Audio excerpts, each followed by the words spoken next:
భూభారతి ఇందిరమ్మ ఇళ్లు నీట్ ఎంట్రన్స్పై మంత్రి పొంగులేటి సమీక్ష.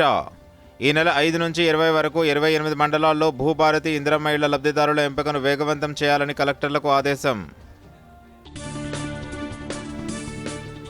సింగరేణి సంస్థ ఉద్యోగాల గనిగా మారాలన్న డిప్యూటీ సీఎం. జూన్ 2న రాజీవ్ యువ వికాసం లబ్ధిదారులకు పత్రాలు అందజేస్తామని వెల్లడి.